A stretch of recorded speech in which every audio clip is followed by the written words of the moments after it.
va passer à la grande discussion de cette semaine. Alors, il se trouve que c'est une news de la semaine dernière, mais qu'on a décidé de garder parce qu'on savait qu'on serait 3 cette semaine. Et il se trouve que ça va parler de Star Wars. Star Wars, qui est un sujet que toi, le Tropper, tu traites pas mal quand même sur ta chaîne YouTube. Entre autres, hein, mais bon, que t'as souvent traité, et on s'est dit, franchement, quel meilleur sujet que celui-ci pour débattre ou pour discuter avec toi. Alors, on va remettre un petit peu en contexte tout ça.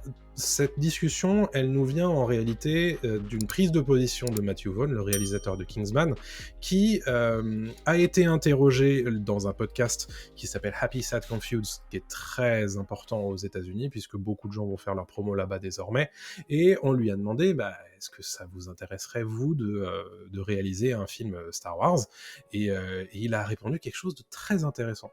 Il dit, pour moi, si je devais réaliser un film Star Wars, ça voudrait dire jouer avec les personnages que j'aime. Si le studio me dit qu'ils veulent rebooter Star Wars avec Luke Skywalker, Han Solo et Dark Vador dans une nouvelle version, tout le monde dirait que c'est idiot, mais ça m'exciterait d'essayer. Pourquoi les personnages de Star Wars datant de 77 sont-ils si sacrés ? Pourquoi est-ce qu'on ne pourrait pas les reprendre pour un nouveau public ? Donc ça, c'est la première partie, on va dire, de cette discussion. On va dire, c'est pourquoi, en fait, on pense potentiellement que c'est une mauvaise idée. Et lui, il répond déjà, en fait. Tout le monde va s'énerver, mais tant pis, allons-y. Si vous voulez une nouvelle génération de fans, faites-le pour elle. Pour l'ancienne génération, on croise les doigts et on espère que ça sera suffisamment réussi pour qu'elle apprécie. Déjà, ma première question, c'est: est-ce que vous pensez que c'est une bonne idée, celle qu'évoque Matthew Vaughn ? Est-ce que Star Wars, c'est une franchise comme les autres, qu'on peut rebooter à l'envie ? Alors, ça fait déjà depuis 77 qu'elle existe, donc on pourrait dire, ça fait un moment qu'elle n'a pas été rebootée. Il y a certaines franchises qui se rebootent parfois tous les 5 ans, je pense à Spider-Man. Est-ce que Star Wars, c'est une franchise qui est rebootable, selon vous ? Non. Au revoir. C'est pas. Alors, si tout est possible, donc elle pourrait être rebootée, et j'entends que. Je vois la position de Matthew Vaughn. Hein. Le mec veut un peu chercher la merde et taquiner le fan de Star Wars. Mais au-delà de. Je vais peut-être aller trop vite, mais pour moi, il faut pas la rebooter. Il faut la développer. Il faut ouvrir Star Wars, qui est déjà, pour moi, beaucoup trop enfermé dans un carcan de Skywalker sur 3 trilogies. C'était intéressant sur la prélogie, ça l'est déjà moins sur la postlogie. Et là, il faut s'ouvrir, c'est fini, parce que les fans en ont un peu marre, en fait, des Skywalker. Moi, personnellement, j'en ai marre. Et il y a un univers entier, il y a des galaxies entières à explorer, il y a tellement de choses à faire qu'on n'en est pas à se poser la question de savoir si on recast Mark Hamill en Luke ou Harrison Ford en Han Solo, quoi. C'est bien trop tôt, et je sais pas si c'est bien trop tôt, mais en tout cas il y a tellement d'autres choses à faire. Qu'est-ce que t'en penses, toi, Bastien ? Moi, honnêtement, son argumentation pour défendre l'idée, elle me parle, mais l'idée en elle-même, vraiment, je peux pas. Déjà parce que on est à une époque où Star Wars appartient à Disney et où ils ont une peur panique du recast depuis l'échec de Solo.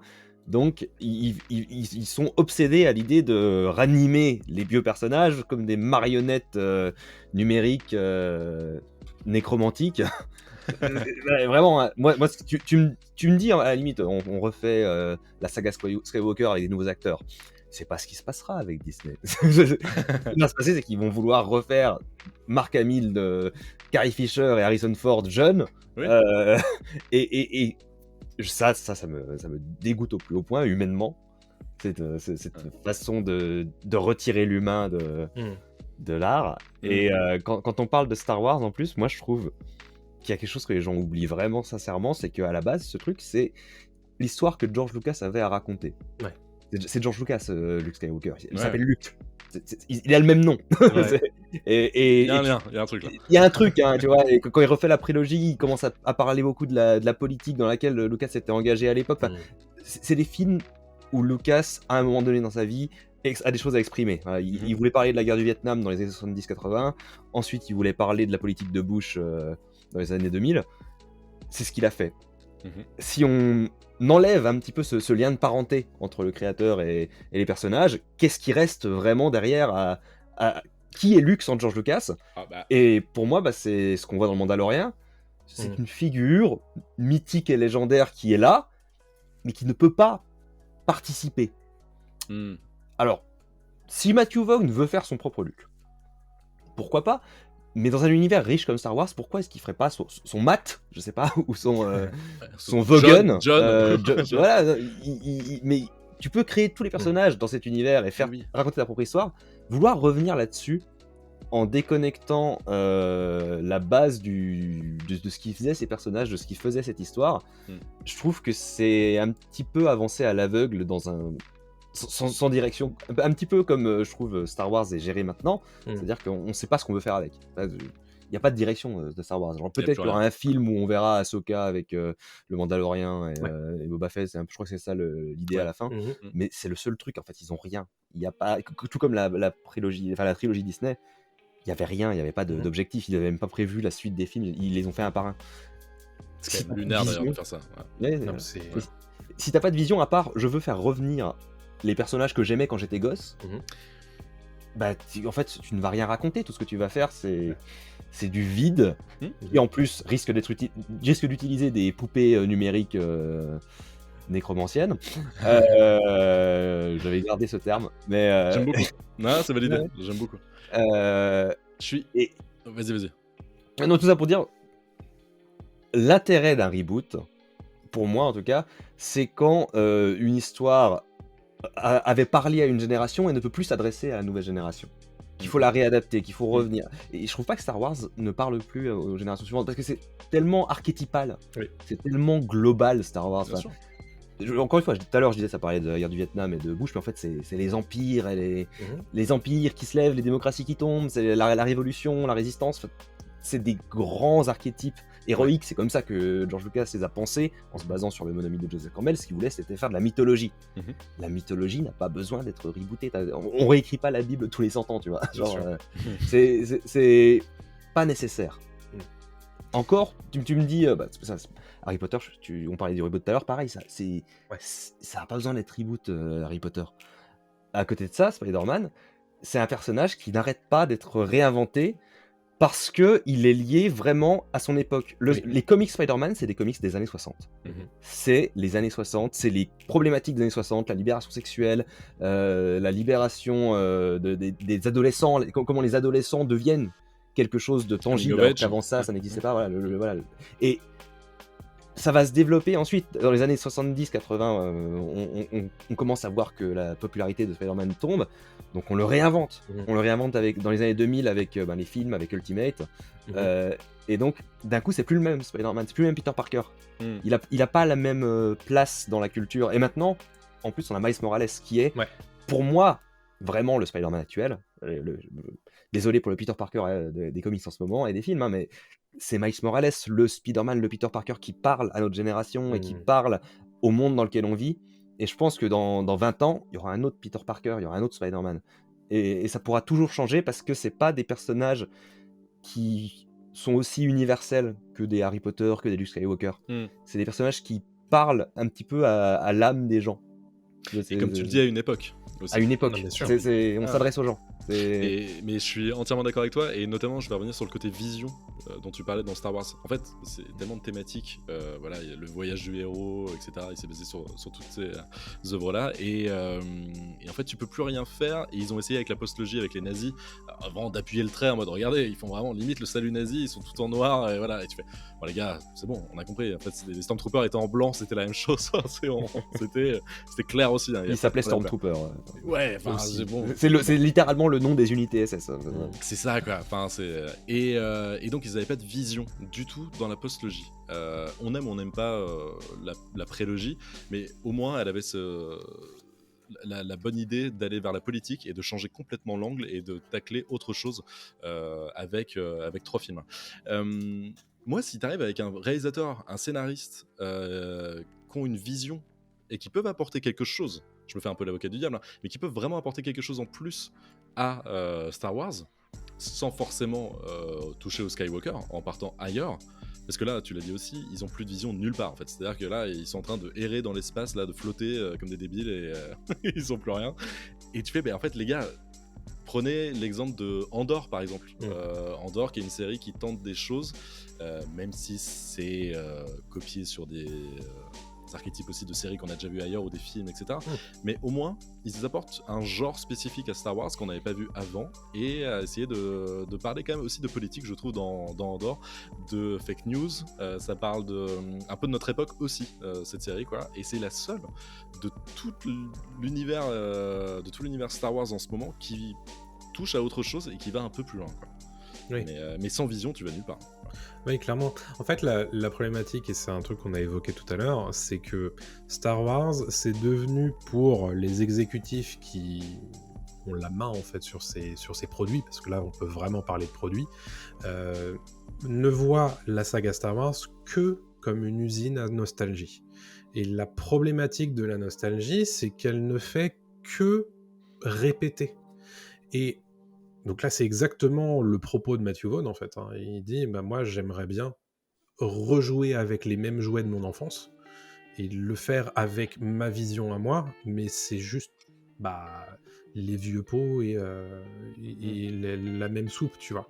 Et ça, c'est un truc qui me dépasse de la part d'un réalisateur et d'un créatif comme Vaughn, c'est que lui, effectivement, il a des intérêts à réinventer des choses qui l'intéressent. Typiquement, je pense aux thrillers d'espionnage comme James Bond, on l'avait vu avec Kingsman, et il fait la même chose avec Argyle. Et tu te dis, mais X-Men aussi.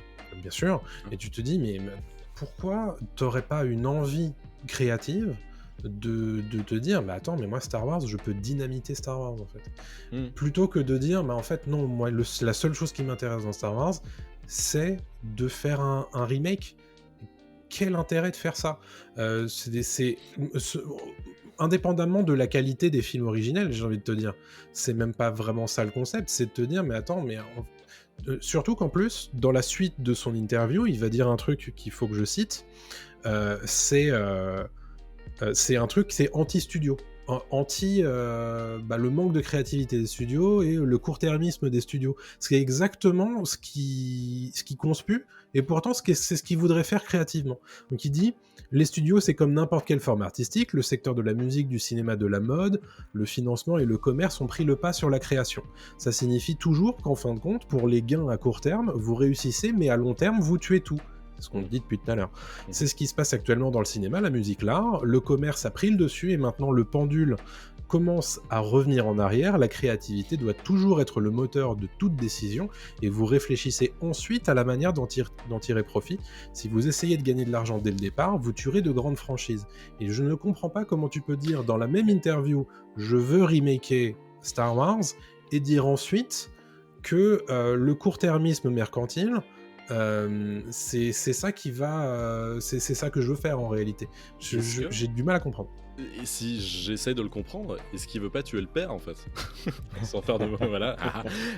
Non mais vraiment, est-ce qu'il veut pas justement tout dynamiter comme tu dis? Il veut pas tout exploser en mode en fait cette nostalgie là, oubliez-la, on va vous faire un nouveau truc avec et vous allez voir qu'en fait arrêtez de vous toucher sur Star Wars comme si c'était un truc génial et en fait on peut faire autre chose avec les personnages que Lucas a créés. C'est pas que ce truc vraiment immobile, ce monolithe, voilà, un nouvel espoir, on n'y touche pas. Non, on peut faire des trucs avec. C'est ultra dangereux, je pense que voilà, mec, ça va lui péter à la gueule. Mais est-ce que c'est pas ce qu'il veut faire? Parce que c'est un petit malin aussi, Matthew Vaughn, comme tu l'as dit avec Kingsman, il a refait son James Bond, etc. Est-ce qu'il a pas envie de tenter ça? Est-ce qu'il a pas envie justement, tu vois, d'aller plus loin là-dedans et vraiment tuer le père en fait? Je pense que le truc est pas si... Est-ce que quelque part, c'est pas ce qu'a fait Rian Johnson avec Star Wars 8? Il a déjà tenté. C'est ce qu'il a essayé, mais le problème, c'est que Star Wars 8, on peut pas rentrer dans tout ce débat-là parce qu'on en a pour une heure. Hein, moi, je vais être lancé. Mais pour résumer vite fait le truc de Johnson, c'est, je pense, il avait vraiment une très bonne idée, une très bonne approche, mais il a été pris entre deux films et entre deux volontés aussi très différentes, qui étaient de revenir avec une iconisation de la nostalgie de l'époque, vraiment dans un mode genre le Star Wars 7 c'est Star Wars 4. C'est déjà un reboot. Clairement. Oui. Il y a déjà eu un reboot de Star Wars. C'était ça. Et lui il a dit j'ai envie de raconter une nouvelle histoire, sauf qu'il était déjà dans une histoire qui n'était pas une nouvelle histoire. C'est ça. Et donc en fait ça pouvait pas fonctionner. Il y a eu un clash. J'ai apprécié qu'il l'ait proposé. Mais je comprends parfaitement que les gens détestent, et en plus quand tu vois ce qui se passe dans la suite, parce que le 9 a dit ce que tu proposes, on l'ignore. Moi, à chaque fois, je repense aux bases du théâtre d'impro. Quand tu fais le théâtre d'impro, t'apprends un premier truc. Oui, et. Tu dis oui et. Ouais. Quand on a proposé quelque chose, t'as pas le droit de dire non. Et en écriture collective, c'est assez vrai aussi. Parce que le théâtre d'impro, c'est l'écriture collective. Si jamais Ryan Johnson dit ok, en fait, les parents de Rey, c'est personne, tu dis oui et. Et tu pouvais dire genre oui et ça n'empêche pas que c'est une grande Jedi. Non, Gérard, il fait non. En fait, c'est la petite fille de Palpatine qui est encore en vie en plus. Et t'es en mode genre. Ah, mais. Ouais, c'est dur. Hein. Et du coup, tout ce qu'il a pu proposer, qui aurait pu être des graines qui poussaient dans la suite, bien sûr. Ouais. rien. Rien n'est né de ce terreau fertile. Donc, ça fait que le film en lui-même ne se tient plus sur ses propres mérites. Parce que et tout ça, c'est symptomatique de cette volonté derrière, hein, qui est de. On peut pas toucher, ou si on touche, il faut réparer. Exactement, ouais. Il faut revenir au statu quo. Le problème, c'est qu'il a bossé avec Abrams. Enfin, il n'a pas bossé avec Abrams en direct, mais en tout cas, il était pris entre Il a bossé entre Abrams. Il a bossé. Ça doit être bizarre de bosser entre Abrams. Et donc, il a bossé entre Abrams. Et à ce moment-là, il faut savoir qu'Abrams est quand même le type qui adore les mystères et qui adore ne pas résoudre ces mystères, ou en tout cas mettre un temps monstrueux. Et pourtant, Lost est ma série préférée de tous les temps. Je défendrai ça toute ma vie. Mais c'est le problème de Lost, c'est le problème d'Alias, c'est le problème de plein de trucs que fait Abrams. Et donc, forcément, quand Johnson il arrive et qui fait jeter le sabre de Luke en arrière, qui dit que justement les parents de Rey, on s'en fout, il n'y a pas de souci, qui met un terme à tout ce qui est la force en fait, en elle-même, un peu en mode tout le monde peut avoir la force, t'es pas spécial, tout le monde s'en fout en fait, voilà, c'est comme ça la force. Et là, ça fout la merde parce que là, Abrams lui, il avait mis des petits trucs à droite à gauche en mode le sabre laser il est caché, et puis on le trouvera peut-être un jour dans une carte mystique et tout. Tu fais non, là ça fonctionne plus dans le plan global d'Abrams quoi. Et donc forcément, ça nique tout. On avait clairement deux visions diamétralement opposées. J'ai plus les mots, mais diagonalement, je sais plus. Bref, diamétralement opposées. Opposées au possible. Qui ne pouvaient pas fonctionner ensemble. Et en fait, ce qui est marrant, c'est que normalement, la suite, le 9, ça devait pas être Abrams, ça devait être Trevorrow. Ouais. Je sais pas s'il aurait fait un grand truc. Après, j'avais. Ça aurait dû être différent. Ouais. Le storyboard était cool et tout. Et j'avais lu, il y avait des trucs vraiment cool. Ouais. Et en fait, tu sens que c'est un petit peu ce côté où Internet a un petit peu guidé la suite. Tu sens que les gens chez Disney, ils ont flippé quand les gens se sont plaints de ce qu'avait proposé Ryan Johnson. Et le truc qu'il faut jamais faire, quand t'es un artiste, le truc qu'il faut jamais faire, c'est pour les trucs que t'apprends quand tu fais de la musique. Tu n'arrêtes pas de jouer. T'as fait une fausse note, tu continues. C'est évident que ça se trouve les gens se sont pas rendus compte. Ça se trouve les gens sont prêts à pardonner. Si jamais tu dis oh merde, tu viens de te niquer. Ah, j'ai fait tomber mon Palpatine. Attendez, je recommence depuis le début. C'est foutu. Même si ce que tu fais derrière c'est génial, c'est foutu. Ouais. Tu peux pas. Et donc pour moi à ce niveau, c'est pour ça que ce que propose, voilà, il y avait Andor, il y avait la saison 1 du Mandalorian, j'ai passé un très bon moment devant, même si par la suite, voilà. Et en plus, moi, je suis quelqu'un qui s'est tapé les séries animées, hein, genre moi, les Clone Wars, tout ça, toutes les références que Filoni aime bien mettre partout à ses propres trucs, je les capte. Mais je me dis, putain, à chaque fois, genre quand j'ai regardé Ahsoka, je me suis dit, pour qui est cette série ? Sans déconner, pour qui est cette série ? Parce que c'est la saison 8, et c'est la saison 8 d'un dessin animé et la saison 4 d'un autre. La saison 5 d'un autre, ouais. 5, ouais. Donc, qui sont sortis, en plus il y a... Qui sont sortis il y a un petit moment. Ouais. Et pour qui est cette série ? Et c'est là que je me rends compte, en fait, ils savent pas. Ils savent pas ce qu'ils font. C'est juste, après, ils ont... je sais plus qui disait ça, j'étais tombé sur une vidéo où il y avait une citation de je ne sais plus qui disait que Star Wars, ils ont un truc magique. C'est que dès qu'ils vont sortir une bande-annonce, les gens vont être fans immédiatement des personnages de cette bande-annonce. Qui expliquait que, avant même que Star Wars 7 sorte, t'avais des gens qui étaient fans de Kylo Ren, de Rey, de Finn, alors qu'ils n'avaient jamais vu les films.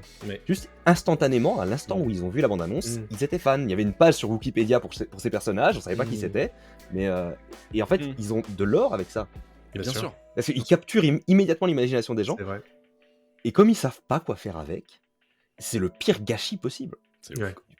Et voilà. C'est pour ça que moi, un truc que j'aime le plus dans Star Wars, de ces dernières années, c'était le JDR qu'avait fait le joueur du grenier dans l'univers de Star Wars. Parce que je me suis dit, c'est juste, tu prends ce petit or de Star Wars, tu crées tes personnages qui n'existent nulle part, Ouais. et dans cet univers, tu sais que ça va marcher. Et eux, ils se sont juste amusés avec, parce qu'ils avaient envie de s'amuser avec. Et c'est ça. En fait, les studios ont peur. T'as l'impression qu'ils ont vraiment peur, ils sont ultra Bien frileux. sûr. C'est un truc dont Lucasfilm n'a pas conscience, je pense. C'est de la puissance de cette licence et à quel point ils sont aveuglés eux-mêmes par tout l'historique de ce truc-là. Parce que ils ont ce truc de une des franchises les plus rentables de l'histoire, d'une franchise qu'on a acheté des milliards de dollars et qu'il faut absolument rentabiliser et que machin et truc. Et donc évidemment, qu'est-ce qu'on fait comme premier projet qu'on met en route autour de Star Wars après l'avoir relancé? C'est évidemment qu'on te fait les épisodes 7, 8, 9 que George Lucas n'a jamais fait lui-même. Et tu fais, mais non, à quel moment, en fait, c'est le pire moyen de se casser la gueule de faire ça. Évidemment, c'est le meilleur moyen de faire des thunes, mais derrière, on l'a vu, la licence, elle a pris un coup dans l'aile. Et il y a aussi un autre problème, c'est que la surabondance de Star Wars, c'est un truc auquel le public n'est pas habitué, parce que Star Wars, c'est quelque chose parfois, on a trimé pendant 20 ans avant de revoir au cinéma. Et là, le fait d'en avoir un tous les ans pendant 5 ans, on a vu ce que ça a donné. C'est la catastrophe qu'a été Solo et la catastrophe critique, pas commerciale, de Star Wars 9. C'est de voir qu'en réalité, tout ça, c'est des projets qui sont balancés parce que ça fait des super titres dans les journaux spécialisés et les journaux généralistes, ça fait des super trends sur les réseaux sociaux et ça fait beaucoup de vues sur les trailers YouTube, mais derrière, en fait, quand tu n'as pas de vision, et ça s'est vu tout de suite à partir de l'épisode 8 et ensuite surtout dans l'épisode 9, c'est que tu n'as pas de vision de producteur qui va tenir cette licence. Au bout d'un moment, en fait, ça ne peut pas fonctionner. Et donc ça, c'est un vrai souci. Alors en plus, remaker tout ça, pour moi, ce serait se fourvoyer. Un truc qui me rassure un tout petit peu ces derniers mois, c'est James Mangold qui va s'occuper d'un nouveau film Star Wars qui revient à l'origine de la Force.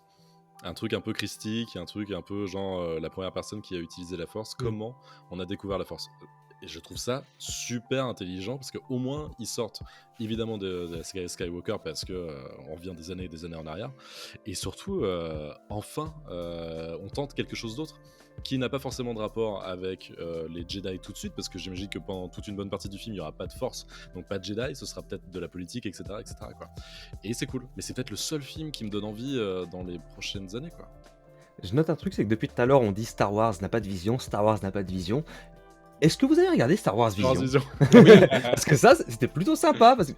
En fait, ils sont partis du principe, donc pour ceux qui ne savent pas, Star Wars Vision, c'est une série d'animation où plusieurs studios d'animation japonaises ont été contactés pour chacun faire un petit court-métrage. En fait, ils sont partis du principe, ils ont dit, avant même que ça sorte, c'est pas canonique. Vous inquiétez pas. Ouais. C'est pas vrai ce qui se passe dedans. Ouais. Donc du coup ils ont eu une liberté totale. Exactement. Et c'est l'un des rares trucs où je me suis dit waouh putain c'est trop cool. Moi, je regardais, alors pas tous les épisodes, il y en a que j'ai trouvé nuls, mais j'étais en mode genre là il se passe un truc devant mes yeux. C'est ça. Et j'ai ressenti la même émotion par moment que tu sais quand j'étais gosse en 99 et que je suis allé au cinéma voir La Menace Fantôme et que Dark Maul il a sorti son sabre laser, ça a fait et ça a fait c'est con. Tu fais très très bien le sabre laser. Merci, c'est des années d'entraînement. Littéralement depuis 1999. Et c'est ce truc-là, tu vois, quand j'ai regardé Star Wars Vision, où t'avais des trucs débiles, t'avais un moment, il coupe un vaisseau avec un vaisseau impérial avec un sabre laser, mais juste. Il y avait le petit truc d'adrénaline dans mon cerveau qui m'a fait genre c'est cool. Un truc se passe. Mais parce qu'en fait ça se prend pas la tête. Et Star Wars ils se prennent trop la tête. Ils se prennent au-delà de se prendre même la tête, ils se prennent trop au sérieux quoi. Genre c'est la religion etc. Star Wars, mais je veux dire au bout d'un moment les gars ça reste des films hein. Calmez-vous, c'est des films hein. C'est pas non plus c'est du space opéra. C'est du space opéra, normalement ça devrait être fou, ça devrait être barré, ça devrait être voilà, ce qui était un peu New Hope et le 5 aussi quoi. Et le 6 aussi avec les Ewoks, mais tu vois, on dit rien sur les Ewoks, mais putain, les Ewoks, c'est quand même pas ouf dans l'idée, quoi. Mais Non, pourtant, moi je c'est drôle, critique enfin, souvent les Ewoks. Malgré tout, je préfère 1000 fois les Ewoks que une histoire comme dans Ahsoka, où tout est pris au sérieux et mystique, et genre, Oui, voilà. oh, Anakin, hein. Et t'es en mode genre, Casse-toi. arrêtez. Fais quelque chose. Je suis content pour Hayden Christensen qui a la chance de pouvoir jouer avec de meilleures directions d'acteurs que ce qu'il a pu avoir pour la trilogie, au moins. Bon, après, il a un script toujours aussi pourri. Les dialogues dans Ahsoka, C'est compliqué. C'est compliqué. C'est pour ça que Andor, ça m'avait choqué. Mais Ça, pareil. c'était le truc. Ouais, c'est vrai. Les dialogues sont bons, et je crois que c'était la première fois que dans l'univers Star Wars, les dialogues étaient bons. T'as pas l'impression de mater une série Star Wars en fait. Non. Ils parlent trop bien. Ouais. Ils communiquent comme des humains, c'est pas normal. Ils parlent trop bien, c'est trop bizarre. D'ailleurs, je sais pas si vous vous rappelez, mais des réactions à l'époque sur parce qu'ils avaient balancé les 3 premiers épisodes et ensuite c'était hebdomadaire. Et il y a combien de gens disaient Andor c'est trop lent, je comprends pas ce qu'ils veulent faire. Et au bout d'un moment, c'est arrivé à partir de l'épisode 6-7, tu vois. Les gens se sont dit mais en fait Andor c'est trop bien. Ouais. Et alors après il y a encore des gens qui décrient énormément Andor parce que évidemment Mandalorian c'est un peu plus leur cam, tu vois. Mais Andor il y a une envie, et c'est aussi pour revenir un petit peu sur Star Wars Vision, il y a une telle envie dans Star Wars Vision de proposer quelque chose et même d'un point de vue mise en scène, franchement c'est hyper appréciable. Et même la saison 2, j'ai presque préféré la saison 2 à la saison 1 de Star Wars Vision, là où c'était plus des studios européens, américains que des studios japonais. Et il y a un vrai truc en fait, on essaie de faire des choses de tout ça, et le fait de leur avoir dit c'est pas canonique, faites ce que vous voulez, c'était la meilleure idée possible. Et je pense que c'est ça que doit faire Lucasfilm à terme, c'est de dire à quelqu'un, écoute, toi j'aime bien ce que tu fais, tu m'écris quelque chose et tu fais ce que tu veux. On va peut-être pas balancer 300 millions de dollars de budget parce qu'on a trop peur et qu'on est Lucasfilm et que c'est Disney au-dessus de nous. Mais par contre, tu fais ta sauce et tu nous surprends. Et moi, honnêtement, c'est exactement ça que je veux voir en fait. Ou un truc à la Joker. Tu vois, tu mets un budget plus réduit. Ouais. Ouais. Oui, mais je pense qu'il faut tu peux faire du petit budget dans Star Wars. Bien sûr. Le premier est connu pour être quand même un film qui avait un budget minuscule et qui a été l'un des films les plus rentables de l'histoire. Bon, minuscule, hein, c'est relatif parce que ça a quand même coûté cher. Mais et un film malin, un film malin, créatif. oui, créatif. c'est vraiment, tu sens aussi la vibe du nouvel Hollywood à l'époque. Hein. On fait ce qu'on peut avec ce qu'on a et on le fait bien. Mais tu vois, je reviens sur Vision. Moi, je pense à ce truc tout con, hein. Mais quand alors, spoil pour un épisode de Star Wars Vision de la saison 1. Désolé. Mais ils arrivent dans une salle, il y a 6 utilisateurs de la Force qui sont dans une pièce, tu vois, 6 ou 8, je sais plus. Et ils font, il est possible qu'il y ait un Sith parmi nous. Et là, t'es en train de te dire, ah ok, c'est lequel, t'es en train de réfléchir, tu vois, genre... Puis là, d'un coup, il y en a un qui allume son sabre, rouge. Il y en a un autre qui allume son sabre, rouge. Et après, et tu te rends compte qu'à la fin, il n'y a qu'un seul Jedi. Oh. Et là, tu te dis, oh putain. Oh, stylé. Jamais ils auraient osé le faire dans la série originale parce que, la règle des 2, il n'y a que 2 seigneurs Sith au même moment. Tu peux, là, du coup, tu t'y attends pas non plus parce que tu penses aussi, si tu aimes un peu Star Wars, à la règle des 2. Et là, non. Et tu te dis, oh putain de merde. Et c'est cool. C'est con, mais tu vois, le fait de balancer un petit peu les règles. Ouais, de jouer avec, bien sûr. De jouer avec. Mais c'est de ça que Star Wars a besoin, parce que c'est un univers pour l'imaginaire. Tout ce qui se passe dedans, enfin, c'est pas vrai. C'est dans une galaxie très lointaine, très longtemps, voilà. On connaît le truc. Pourquoi est-ce qu'on se bloque autant ? C'est ouf. Parce que les gens ont chialé en 99 quand Lucas a dit les midi-chloriens. Ah là là. Ah oui, il a tenté un truc. Et, tu vois, on devrait tenter des trucs. C'est pour ça que je suis super intéressé par les projets comme la ligne éditoriale qu'ils appellent la Haute République, qui est quelque chose qui se passe bien avant la menace fantôme, où il y a certes beaucoup de Jedi, et donc du coup beaucoup d'adversité, mais du coup où déjà tu commences par des bouquins, où là encore c'est ce qui est le plus important, c'est l'imaginaire. Plutôt que de faire un truc pompier avec 300 millions de dollars, machin et tout. Et derrière, évidemment, va y avoir des adaptations et des trucs dans cet univers. La série The Acolyte, qui est censée être produite pour 2024, se situe dans cette période-là. Et je pense que ça va être hyper intéressant d'essayer enfin de s'affranchir du côté... déjà, il y a très très peu de personnages qu'on connaît qui peuvent réapparaître là-dedans, en dehors de Yoda, grosso modo. Donc, quelque part, en fait, c'est une page qui est vierge, et fais-toi plaisir là-dedans. Et pour moi, comme tu le disais, le projet de James Mangold, c'est un des trucs qui m'interpelle, parce que je me dis, quel est le meilleur moyen de s'affranchir de tout ce truc de mythologie, mais de la mythologie vraiment personnifiée avec le Luke Skywalker, avec le Anakin Skywalker, avec Ahsoka, avec machin, c'est d'aller loin dans le passé ou loin dans le futur. Parce que visiblement, ils sont incapables de faire quelque chose qui est loin dans la galaxie au même moment, sans avoir des personnages qui reviennent, parce que il faut avoir les réactions sur YouTube qui font « Oh, c'est incroyable, il y a Anakin qui est là !» Enfin bref, tu vois, et donc du coup, moi j'espère qu'il y aura des trucs intéressants à faire là-dedans, parce que il faut qu'ils se sortent un petit peu les doigts. C'est une vraie mine d'or, Star Wars, et ils ont qu'à y aller, ils ont qu'à avoir le courage d'y aller, en fait. Entièrement d'accord. Ouais. Clairement. Mais après, moi, j'avoue, tu vois, tu me parles de ça, c'est vraiment l'impression que j'ai. Tu regardes Star Wars, c'est censé être un univers gigantesque, et genre à tous les coins de rue, il y a des mecs que tu connais déjà. Oui. En fait, c'est un parc d'attractions. C'est vrai. Ce n'est pas un univers, c'est un parc d'attractions. C'est vrai. C'est tellement bien résumé. Et j'ai envie de clore du coup cette discussion pour cette semaine sur cette phrase de fin qui me semble être assez parfaite.